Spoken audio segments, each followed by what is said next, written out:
How's it going, everybody? Alan at Oak Grove Autosport, Wakanda, Illinois. I'm gonna show you guys a little something on these that might help you out. This only applies to a car that's recently had its transmission out. And let's just say you did a rear main seal, you put everything back together, now all of a sudden your car doesn't start. Or if it does start after a really long crank, it runs terribly. Now there's only one thing that can cause that.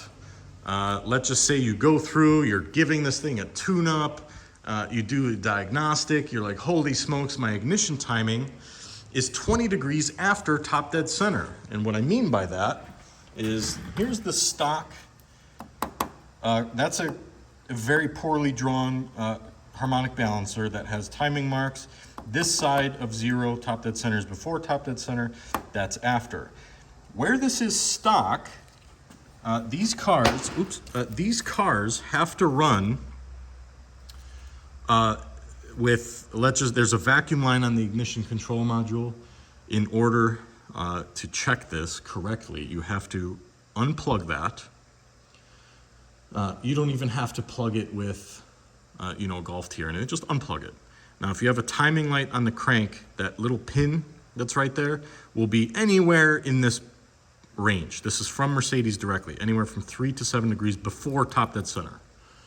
That is, you have a spark 3 to 7 degrees before that cylinder, that piston gets all the way to the top of its travel.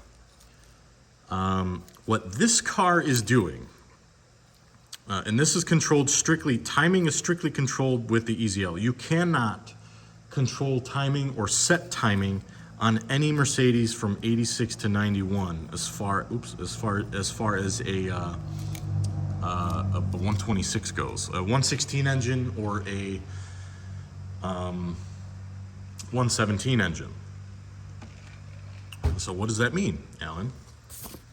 Well, what this car is doing is running 20 degrees, after top dead center. How it's running, I don't know. But that's with vacuum. So with vacuum, that's everything all together. That's your incorrect flex plate orientation. So if you buy a car, or if you're doing a trans job on one of these cars and all of a sudden it doesn't start, check your timing. Put a timing light on it and just double check. And I'm gonna show you what you're gonna have to end up pulling the trans out again to fix this, but I'm gonna show you exactly what causes this right now. So what we have, now I need to put this in a better spot. At least a spot that I can light all this up. Oh, there's the phones, 1 second. All right, so now that the phone call is done, I can go back to this. So, on these cars, let me orient you. Here's the front of the car. We're going under it. We're crawling around on the ground. There are 2 fasteners here. They're either gonna be 6mm Allen keys or 2 10mm hex head bolts, and there's a metal plate that goes over this. So what are we looking for, Alan? Well, get yourself a breaker bar or a 1/2-inch ratchet or something. Put a 27mm socket on the crank pulley, and you're gonna be rotating this only clockwise, folks, only clockwise. What are we looking for? So there are holes in the ring gear and flex plate on these cars that are orienting the timing. Holy smokes, can I get it through here? Let's see. All right, see that guy right there? Oh man, sorry about the shaky video. There's a little dot right in this vicinity. Right there, see that? That little circle is one of the orienting holes. So now, what do we associate that with? We are going to rotate the engine. I don't think it'll be too far off. They only mount in 3 ways. And I marked it in purple. Oh, we're coming up on it already. Right there. So that hole right here has to line up directly with that hole that's up on the flex plate. So what does that tell me? This is what, 180 degrees out now? At some point, what, 1, 2, 3? Yeah, something like that. I don't know exactly, but this car, unfortunately, is gonna have to have this trans removed again to fix that. So we're removing the trans. This car was dropped off in this condition after a little bit of diagnostic and going through everything else. You know, we found that issue because it was not starting correctly. So yeah, that's, I know that this is a very rare problem. This will only happen if you have a trans out job that's done. But hopefully this may help somebody who has had their transmission replaced or rear main seal replaced on their 126 or any M116, M117 powered Mercedes. So you have to remove the trans and reorient your flex plate to your ring gear.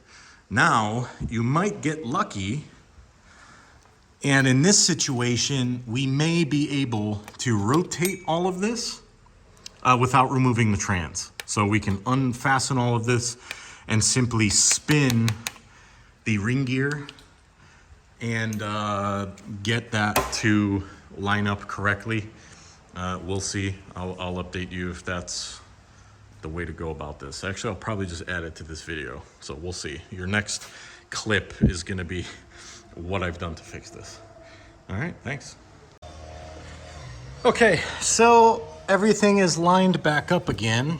Don't mind my little marks there, but it did involve having to drop the trans back. There is a 10mm nut behind this. Unfortunately, it's not a captive nut, so if you undo that 10mm fastener, which is right here, you will not be able to recapture that 10mm nut that's on the backside. It is held in with the torque converter. So what you will do is drop the trans. I actually didn't even drain it, but be mindful. The inspection plate here will hold the ring gear. So don't bend it, don't get frustrated. And then from there on in, you can undo those 10mm fasteners and spin the ring gear around the flex plate easily. At that point though, it may be in your best interest to just drop the trans entirely, to just replace the rear main seal again. If they screwed up this portion of the job, odds are you may have screwed up the rear main seal as well. Not as a result of the actual replacement, but as a result of the installer not knowing what they were doing.